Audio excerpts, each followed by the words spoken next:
제2 주제 강의로 들어가도록 하겠습니다. 보시다시피 이재용 교수님을 모시고 우크라이나 전쟁의 원인 전문이라는 주제로 박수로 모시도록 하겠습니다. 박수 모십니다. 안녕하십니까, 이재영입니다. 목소리 듣깁니까? 네.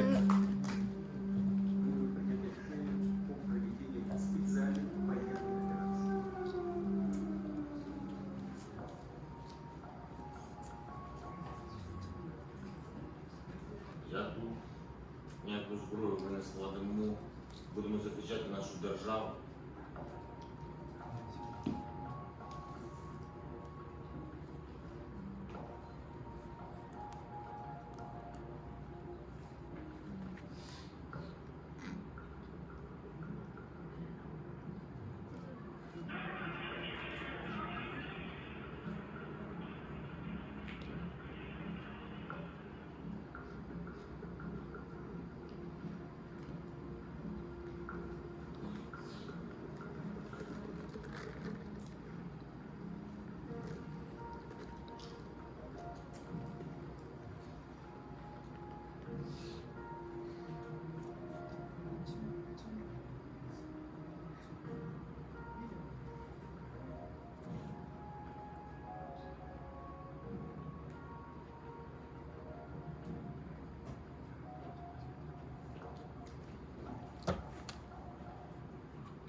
Утром встанешь, поплачешь, вечером поплачешь. Я вообще не знаю, куда деваться.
예, 반갑습니다. 저는 전쟁의 원인과 전망에 대해서 할 건데요. 이걸 하기 전에 여러분께서 개념을 두 가지를 알고 계셔야 됩니다. 첫째 뭐냐면은 인간의 본성은 선한가 악한가? 어떻게 생각하세요? 이 선하다고 말하는 사람들은 이렇게 이야기합니다. 아기들의 웃는 모습을 보라. 얼마나 선한가? 봉사활동을 하는 사람들을 보라. 얼마나 선한가? 기부하는 사람들을 보라. 얼마나 선한가? 이렇게 이야기합니다. 반면 인간은 악하다고 하는 사람들은 이렇게 이야기하죠. 어린 아이들이 배가 고프면 울어제낀다. 그 울음의 소리는 밥도 배고파 죽겠다. 똥을 싸면 격렬하게 울어제낍니다. 궁디 축축해 주겠다. 기죽이 가라도 하면서 억수로 아이도 이기적이다. 이렇게 생각을 합니다. 그리고 봉사활동도 자기 만족, 기부도 자기 만족을 위해서 하는 것이지 순수한 이타심은 없다. 이렇게 말하는 것이 바로 인간은 이기적이다. 인간은 악하다고 말하는 사람들입니다. 반면 인간의 본성은 논할 가치가 없다. 이렇게 중립적인 사람도 있습니다. 여러분께서는 어떤 입장을 취할지 한번 생각해 보시기 바랍니다. 두 번째 들어가기 전에 여러분이 반드시 알아야 될 게 제가 세력 균형의 관점에서 전쟁의 원인과 전망을 분석합니다. 그럼 세력 균형은 무엇인가? 우리 학생들이 있는데 세력 균형을 학교에서 물으면 다 이렇게 대답해요. 힘이 같은 상태. 이렇게 이야기하죠. 그죠? 아닙니다. 세력 균형 앞에는 요 말이 빠져가 있어요. 내가 본 입장에서 가로 닫고 힘이 같은 상태입니다. 알겠습니까? 자, 그러면 내가 보는 관점에서 힘이 같은 상태. 어떤 상태일까요? 내가 강한 겁니다. 예, 왜 그런가 하면은 우리가 공부를 하다가 오늘 하기 싫으면 내일 듣고 내일 하면 되거든요. 맞습니까? 안 맞습니까? 맞잖아요. 오늘 일하다가 몸이 피곤하다. 아, 뒤다. 에이, 뒤 잡거나 내일 하자. 내일 하면 돼요. 그리고 전쟁은 막 하는데 에이, 내일 하자고 그만둘 수 있습니까? 없잖아요. 이 전쟁은 뭡니까? 단 1%의 가능성도 배제할 수 없기 때문에 국가들은 국력을 평가할 때 자기 자신을 굉장히 낮게 평가합니다. 그 상대를 굉장히 높게 평가합니다. 그래서 내가 본 관점에서 세력 균형이다 하면 어떤 상태죠? 내가 월등히 강한 상태입니다. 그래서 여러분께서 세력 균형의 개념을 알고 계셔야 되는데 세력 균형은 내가 월등히 강한 상태다 하는 겁니다. 아시겠습니까? 자, 그럼 한번 분석해 볼게요. 제가 이제 제목이 신현실주의의 관점에서 전쟁의 원인을 분석해 보는데요. 신현실주의의 탄생 과정은 아주 수로 고민했습니다. 정치 이론인데 어떻게 하면 쉽게 설명할 수 있을까? 맨날 며칠 고민했는데 쉬운 거 보시기 바랍니다. 자, 우리가 이제 과거에 나폴레옹 시대 때 세력 균형이 평화를 가져다 준다 이렇게 이야기를 했어요. 왜? 자, 여기서 이게 독일과 이탈리아와 오스트리아의 삼국 동맹, 영국과 프랑스와 러시아의 삼국 협상이 서로가 세력 균형이라고 봤어요.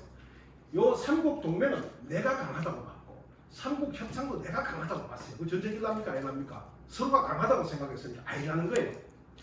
그래가지고 세력 균형이 만능이다 이렇게 생각했는데 희한하게 전쟁이 발생했어요. 제1차 세계대전이 발생했습니다. 발생하니까 정치가들과 정치사상가들은 이렇게 이야기하죠. 에이, 이거 필요 없어. 이거 필요 없어. 이거 세력균형 다른 거 만들어야 돼. 전쟁 막으려면 다른 걸 만들어야 돼. 해가 나온 게 자유주의입니다. 자유주의는 뭐냐면은 인간은 선하다.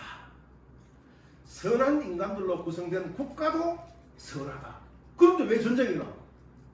자유주의자들은 이렇게 주장하죠. 인간도 선하고 선한 인간들로 구성된 국가도 선한데 단지 인간의 선한 마음이 외화될 수 있는 제도가 없기 때문에 전쟁이 일어난다 했습니다. 그 제도가 무엇이냐? 바로 뭡니까? 여기 나와 있는 국제기구, 국제제도, 군비통제 이 세 가지만 있으면 국가는 선해진다고 했어요. 그래서 만든 게 뭡니까? 국제기구, 국제연맹을 만들었죠. 그죠? 그 다음 국제제도 뭘 만들었어요? 국제상설재판소를 만들었어요. 군비통제, 워싱턴 해군 군축조약을 통해서 서방 국가들이 배의 톤수를 조절했죠. 그죠? 자, 그래서 우리가 통상적으로 자유주의가 만들어졌어요. 근데 문제가 또 생겼어요. 뭐냐면 짠! 자유주의가 있고 나서 뭡니까? 또 전쟁이 발생했어요. 몇 차 대전입니까? 제2차 세계대전이 또 발생했어요. 그죠? 발생하니까 이게 이제 현실주의가 다시 출현해요. 이때 1차 세계대전에서 이상주의가 만들어졌죠. 그죠? 2차 세계대전이 끝나고 나니까 야, 너희들 하락한 대로 다 했잖아. 국제연맹도 만들고 국제사법재판소도 만들고 워싱턴 해군 구축조약도 했는데 전쟁이 발생했다 이거야. 그러니까 너 자유주의 필요 없다. 필요 없다. 새로운 패러다임이 필요하다. 내가 출연한 게 뭡니까? 현실주의입니다.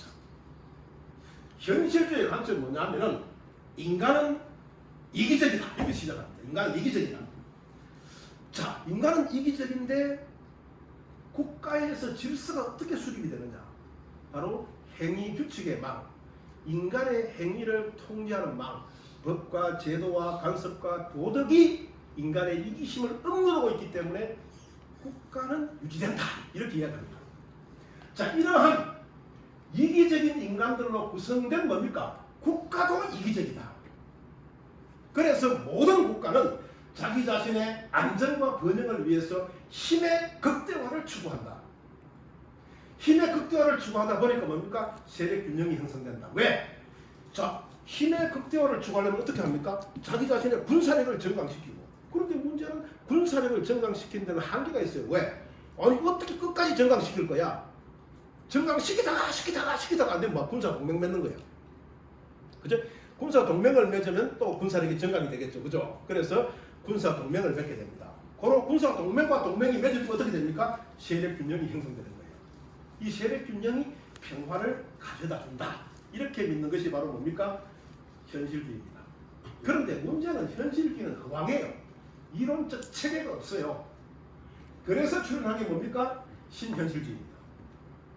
신현실주의는 뭐냐? 야, 국제 무대에서 보니까 자 보세요. 문의는 다르지만 결과가 같더라.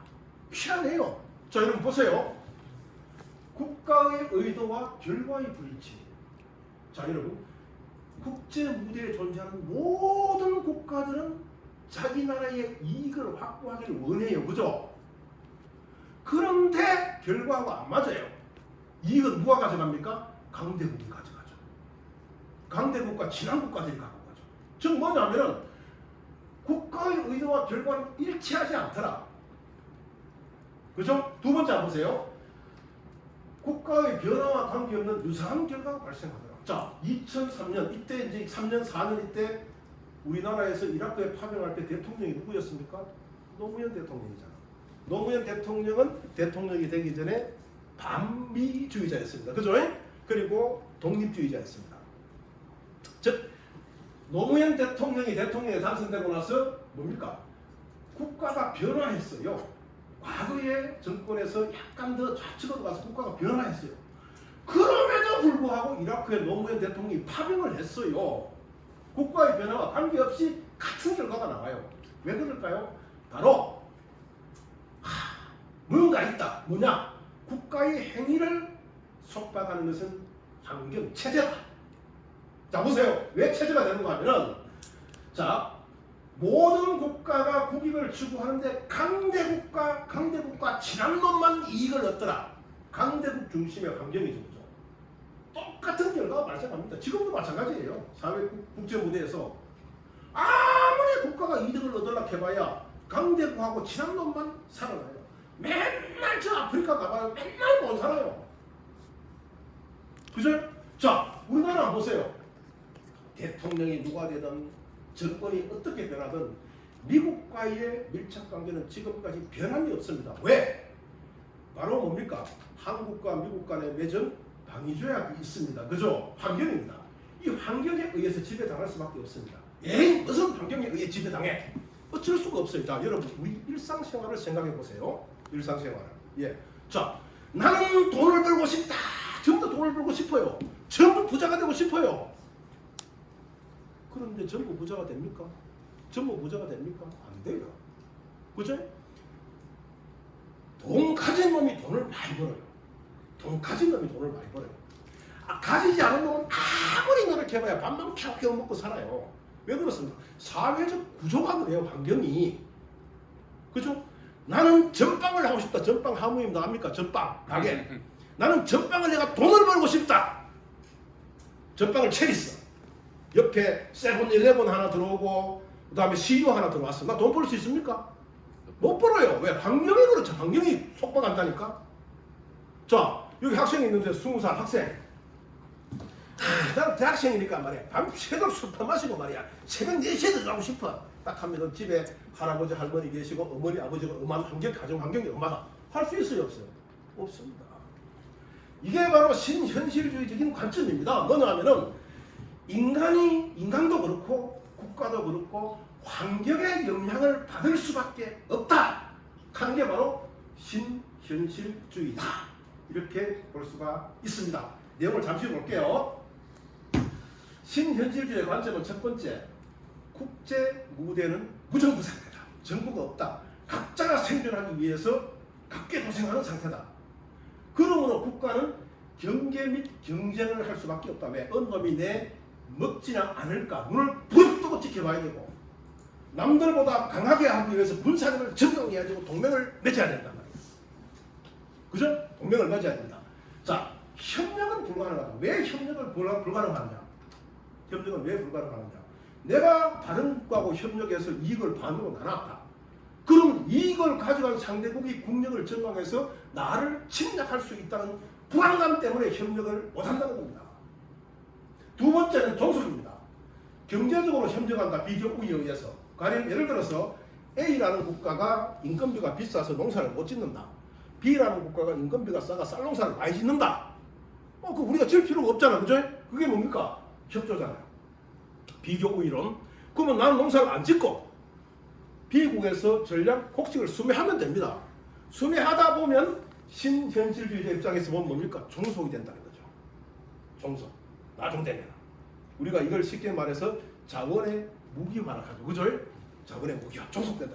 그래서 신현실주의적인 관점에서 보면 협력도 협조도 불가능하다. 오로지 생존 본능에 의해서 힘을 추구하는 그 상황밖에 되지 않는다. 힘의 추구는 뭡니까? 군사력 전강과 군사동맹입니다. 결국 세력 균형이 형성되는데 이 세력 균형이 바로 평화다는 거죠. 왜? 군사력을 막 정강하고 여도 군사력을 막 상대도 정강을 해요. 여도 동맹을 막 맺어요. 여도 동맹을 막 맺어요. 서로 강하다고 생각하는 거야. 이게 바로 세력 균형입니다. 알겠습니까? 서로 강하니까 전쟁할 필요가 없는 거예요. 내가 강한데 내가 강하면 상대가 안 쳐들어오잖아요. 서로 강하니까 전쟁할 필요가 없는 거야. 그래서 그게 평화다. 이렇게 이야기하는 게 바로 무엇이다? 신현실주의다. 요약하면은 국가는 환경적 요인을 받는다. 환경적 요인을 받는다. 그죠? 모든 국가는 자기가 살아남기 위해서 경계 및 경쟁하고 군사력을 증강하다 보면은 세력 균형을 형성하게 된다. 이 세력 균형이 평화이고 이 세력 균형의 파괴가 전쟁이다. 이렇게 보는 게 신현실주의적 관점입니다. 자, 세력 균형이 파괴되면 전쟁이 발생합니다. 신현실주의 이론에 의하면은 어떤 게 세력 균형의 파괴인지 간단히 한번 볼게요. 그죠? 세력 균형은 이야기했습니다. 내가 강한 상태입니다. 알겠습니까? 세력 균형은 내가 강한 상태입니다. 자, 첫 번째 한번 보세요. 자국이 우위인데 타격이 예상될 때 선제 공격을 합니다. 예. 타격이 예상될 때. 다 전쟁이잖아요. 자, 한국 전쟁. 한국 전쟁. 자, 북한하고 소련하고 중국이 자국이 우위라고 봤어요. 우위라고 봤는데 우리 남한이 미국과 밀착해서 더 많은 군사를 가지는 자기들의 힘이 약해진다고 봤어요. 그걸 쳐들어온 거 아닙니까? 걸프 전쟁. 마찬가지죠. 이라크가 쿠웨이트를 합병했어요. 중동 지방에서 쿠웨이트는 미국의 우호국입니다. 그런데 이라크가 상먹어버렸어. 자국의 타격이 예상이 되죠. 그죠? 미국과 유럽연합이 참전했습니다. 또 마찬가지입니다. 북한 전쟁. 쌍둥이 빌딩이 무너졌잖아요. 그죠? 무너졌는데 이 쌍둥이 빌딩이 무너지는 걸 가만히 냅두면은 체면이 손상이 돼요. 자국 우위라는 체면이 손상이 돼요. 그래서 미국이 전쟁에 참여한 것 아닙니까? 자, 두 번째. 상대가 우위인데 내가 우위라고 인식하는 경우입니다. 이런 경우 많아요. 자, 뭐냐면 1차 세계대전. 마찬가지입니다. 삼국 협상, 영국, 프랑스, 러시아가 우위라고 평가를 했어요. 사실 아니었어요. 뭐냐면은 사실은 독일의 군사력이 강했고 독일의 평창 정책이 대단했어요. 그런데 영국은 뭡니까? 자기 자신이 아직까지 과거 영광을 구현하고 있는 줄 알고 사사건건 독일에게 간섭하고 무시하고 지시했어요. 반발해가 독일이 일으킨 게 제2차 세계대전 아닙니까? 제2차 세계대전 마찬가지예요. 이 연합 유럽 국가들이 자기 자신의 능력을 굉장히 높게 평가했어. 사실은 그렇지 않았어요. 뭐냐면은 독일의 경제가 과대평창됐었고 군사력이 증강됐었고 히틀러가 굉장한 야심을 갖고 있었어요. 이럼에도 불구하고 뭡니까? 영국은 뭡니까? 계속해서 독일을 압박하고 무시하고 지휘하려고 했어요. 독일이 반발을 일으키고 전쟁이 일은 게 제2차 세계대전 아닙니까? 자, 그 다음에 자국 우위의 붕괴 위험. 자국이 우위인데 붕괴될 위험에 처하면 뭡니까? 이 전쟁을 선택할 수밖에 없다. 이게 바로 우크라이나 전쟁입니다. 우리 이어영 교수님께서 우크라이나 했으니까 저는 우크라이너 하겠습니다. 알겠습니까? 자, 자 보겠습니다. 자, 이 나토와 러시아는 서로 세력 균형이라고 믿었어요. 왜? 자, 여러분, 러시아가요, 러시아의 앞마당, 우크라이나, 벨라루스, 미성국입니다. 이 러시아 아닙니까, 그죠? 앞마당에 우크라이나, 벨라루스, 여기 전부 다 폴란드, 슬로바키아 전부 다 미성국이잖아요. 즉 뭐냐면 러시아는 앞마당을 유럽연합을 다 막아주고 있었어요. 그죠? 앞마당이. 그죠? 보세요. 지수 보세요. 이 러시아의 앞마당이 전부 다 이게 유럽 국가잖아요. 그죠? 유럽 국가들을 탄탄하게 막아주고 있었어요. 자, 그 다음에 러시아의 뒷마당 보면은 코카서스 상부, 조지아, 아제르바이잔, 아르메니아가 또 러시아를 다 지켜주고 있어요. 그죠? 자, 그 다음에 중앙아시아 5개국, 우즈베키스탄, 투르크메니스탄, 뭐 전부 탄입니다. 타지키스탄, 키르기스탄, 아프가니스탄, 파키스탄 전부 여기 이제 다 흘러가 중앙아시아 국가들이 이제 뭡니까? 러시아를 또 다 방어해주고 있었어요. 그래서 러시아는 내가 비록 경제력은 약하지만 내 앞마당에는 이러한 국가들이 있고 내 뒷마당에는 이러한 국가들이 있고 중앙아시아에는 이러한 국가들이 나를 방어해주고 있기 때문에 내가 유럽에 비해서 힘의 우위다 이런 생각을 갖고 있었어요. 러시아는. 알겠습니까? 자, 나토를 한번 볼게요. 나토는 뭡니까? 자, 비록 국가들은 작지만은 요 국가들의 더하기 뭐가 미국이 있잖아요. 그죠? 그래서 이 나토와 미국은 우리가 더 강하다 이렇게 생각하고 있었어요. 자, 러시아는 내가 더 강하다. 미국은 내가 더 강하다. 힘이 어떻게 됐습니까? 균형을 이루죠. 그죠? 전쟁이 아예 난다는 겁니다. 그죠? 그런데요, 문제가 발생했습니다. 뭐냐면은, 자, 우리가 통독 합의할 때 사실상 나토가 러시아의 미성국이나 주변국을 침식하지 않는다고 사실상 약속을 했어요. 비공식적인 문서를 보면 이렇게 나와 있죠. 조지 워싱턴 대 미국 국가기록 분석 2017년 2월에 공개됐는데 이때 보면 1990년 2월 베이커 국무장관이 나토의 관할권은 동쪽으로 1인치도 나아가지 않을 것이다. 이런 발언을 했습니다. 그런데 공식 문서에는 이렇게 나와 있습니다. 소련군이 동독에서 철수하는 동안 나토군은 그 지역으로 진출하지 않겠다. 1990년 5월 독일 통일 최종 합의 문구에는 약간 이상하게 나와 있죠. 그죠? 어쨌든 러시아는 소련은 약속을 지킵니다.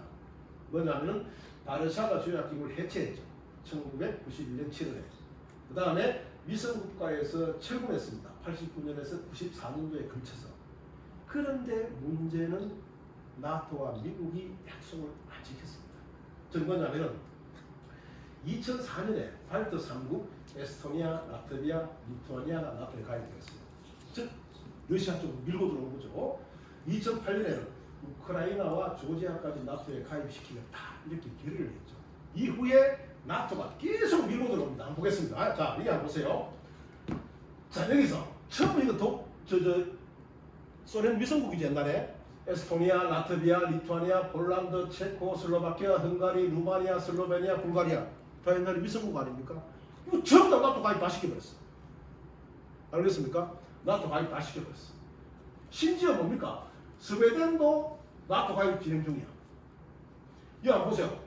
자, 이게 소련인데, 알겠습니까? 이 소련인데 유럽과 소련을 방어해주던 에스토니아 2004년, 라트비아 2004년, 리투아니아 2004년, 폴란드 99년, 체코 99년, 슬로바키아 2004년, 헝가리 99년, 루마니아 2004년, 슬로베니아 2004년, 불가리아 2004년 쫙 다 나토가 쫙 끌어들이니까 러시아가 어떻습니까? 자기가 우위라고 생각했는데 자국 우위의 세력 균형 체제가 위협을 받게 되죠. 그죠? 무너지게 된다 이겁니다. 무너지게 되니까 침략할 수밖에 없다는 것입니다. 왜? 자국 우위의 세력 균형이 무너지니까 균형을 회복해야 되잖아요. 회복해야 되니까 일단 뭡니까? 일단 여기라도 막자. 어디 갔노? 방금 어디 갔습니까? 우크라이나. 그죠? 여기라도 막아놔야지 어느 또 체면이 안 서겠나. 먹히다가 여기 따라 막아야 된다. 그죠? 자, 그런데 문제는 뭐냐면은 전쟁은 자 앞에서 이야기했죠. 잠깐 한번 보세요.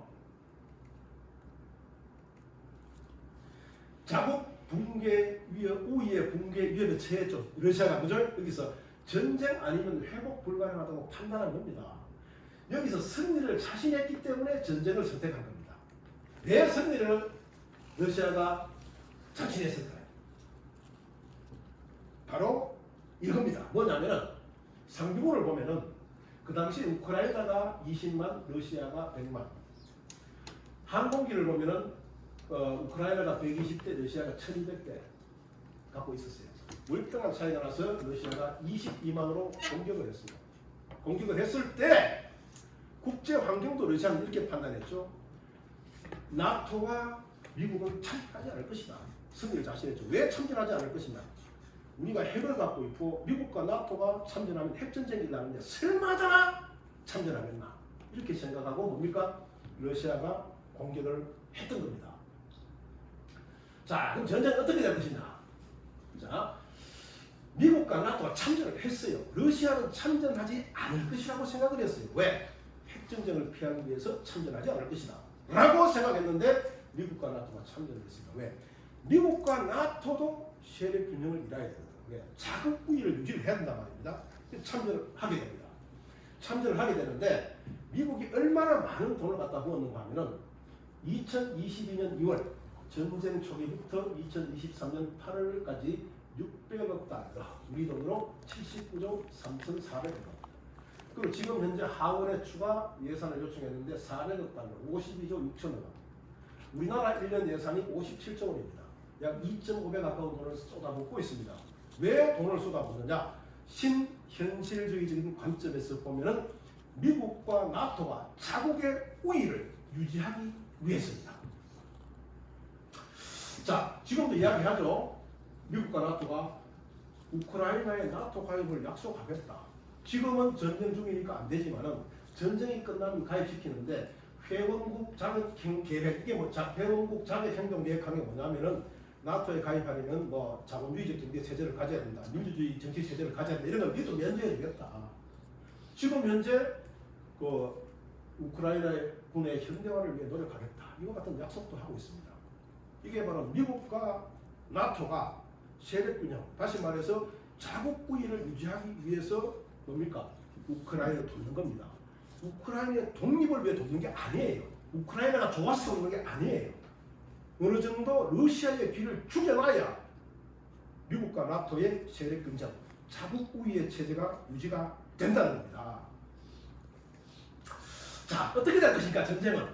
자, 이 우크라이나 전쟁은 어떻게 될 것인가? 제가 신현실주의적인 관점에서 분석해 보도록 하겠습니다. 뭐냐면 미국과 나토 세력균형을 추구할 것이다. 다시 말해서 자국 우위를 추구할 것이다. 지원은 언제까지 할 것인가? 우크라이나 지원을 세력균형이라고 판단할 때까지.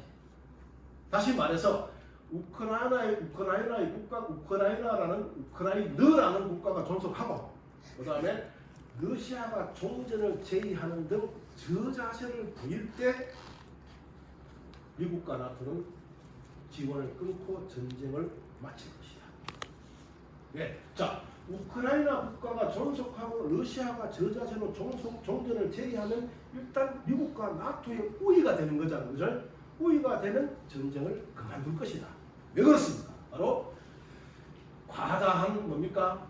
전쟁 비용 및 전쟁의 장기화로 피로감이 있고 러시아가 군지로 몰려 핵무기를 사용할 가능성도 있기 때문에 그렇습니다. 자, 러시아는 어떻게 되는가? 러시아도 세력 균형의 위기를 돌파하기 위해서 물러설 수가 없습니다. 지금 우크라이나가 다시 완벽하게 부활한다면 세력 균형의 위기가 닥치는 거죠. 러시아는 이미 약해지는 겁니다. 약해지기 때문에 러시아는 미칠 지경입니다. 물러설 수가 없어요, 지금. 그죠? 물러설 수가 없어요. 핵카드를 꺼내 들어야 할 정도로 절박한 상황입니다. 자, 문제는 뭐냐면 현 전선에서 종전하려고 해도 미국과 서방이 더 이상 영토의 확장을 하지 않겠다라고 약속하지 않는 이상 종전제의도 받아들일 수가 없어요. 정말로 러시아는 미치고 팔딱 뛸 지경입니다. 이렇게 되면 결국 어떤 결과가 나오느냐? 러시아 우크라이나 전쟁은 사실상 어느 시점에 가서 미국과 나토가 우리의 우위가 확인이 됐다. 러시아도 우리가 이 정도 되면은 쪽팔리지 않을 정도가 됐다라고 합치가 되면은 종전이 되는 겁니다. 종전이 되는데 이 종전은 한국과 유사할 것이다. 다시 말해서 종전한다 그 순간에 영토가 확정이 되는 겁니다. 자, 그래서 여러분 앞으로 우크라이나 전쟁은 어떻게 전개될 것이냐? 바로 치열하게 영토 전쟁으로 갑니다. 땅 확보 전쟁으로 가는데 미국과 러시아는 우크라이나는 관심이 없어요. 뭐냐면은 스스로 자기가 우위에 섰을 때 종전한다는 거죠. 지금 현재 우크라이나가 대반격을 시작하지만은 성공하지 못하는 이유는 딱 한 가지입니다. 왜? 우리가 전쟁에서는요 지상군만 가지고 이길 수가 없어요. 왜? 공군력의 지원이 없으면은 지상군이 진격을 할 수가 없어요. 그래서 지금 현재 우크라이나는 비행기 전투기 한 40대밖에 없어요. 러시아는 1100대 가까이 있어요. 아무리 지상군이 가봐야 이 공군의 음호가 없으면은 지상군이 진전을 할 수가 없어요. 그래서 지금 우크라이나 끝까지 바라는 게 뭡니까? F-16 전투기입니다. F-16 전투기는 전 세계에서 가장 우수한 전투기로 이미 검증이 되었어요. 즉 뭐냐면은 미국이와 어디서 코소보 사태부터가 많이 붙었는데 F-16만 나타나면 미국이가 다 도망갈 정도로 F-16의 전투력은 확인이 된 겁니다. 자, 미국과 유럽이 왜 우크라이나에 전투기를 지원하겠습니까? 딱 전투기를 지원하면 우크라이나가 막 밀고 들어갈 거 아닙니까? 밀고 들어가면은 러시아도 어느 정도 위협을 느끼면은 종전제의를 할 겁니다. 그래서 미국과 유럽이 우크라이나의 F-16 전투기를 지원하게 된 계기는 뭐냐? 밀고 들어가서 절대 러시아에 밀리지 말고 그 상황까지 가라 이겁니다. 가가지고 러시아 입에서 고마 싸우자 할 정도로 나올 정도로 가라 이겁니다. 그때 되면 종전이 된다. 이렇게 볼 수가 있습니다. 자, 그러면은 우리가 항상 궁금해하는 게 남북한 간의 전쟁의 가능성이 있느냐? 자, 보겠습니다. 자, 미국, 한국, 일본이 하나의 동맹체입니다. 그죠? 그 다음에 중국, 러시아, 북한이 하나의 동맹체입니다. 이게 미국의 대한반도 정책인 동아시아 세력 균형 정책입니다. 미국과 한국과 일본은 우리의 동맹이 중국보다 강하다고 생각하고 있어요. 자, 그리고 중국과 러시아와 북한도 자기들이 강하다고 생각하고 있어요. 경제적으로는 약하지만 군사력으로 보면 강하다 이렇게 생각하고 있어요. 전쟁이 아예 나는 거죠. 왜? 세력 균형이잖아요. 그죠? 그럼 세력 균형이 언제 깨지느냐?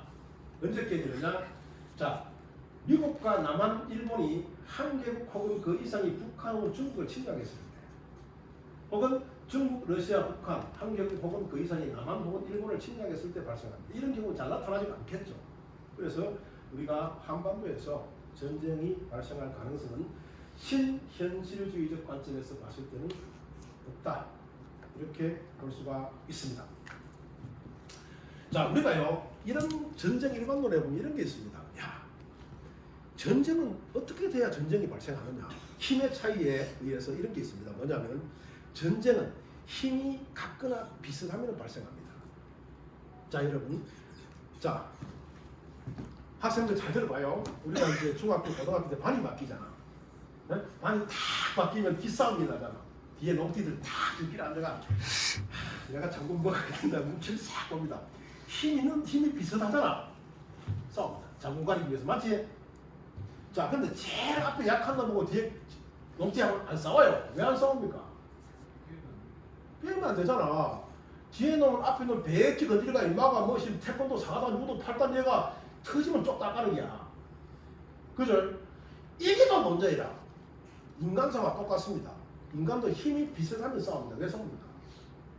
승리의 가능성이 있기 때문에 싸우는 겁니다. 힘이 비슷하면.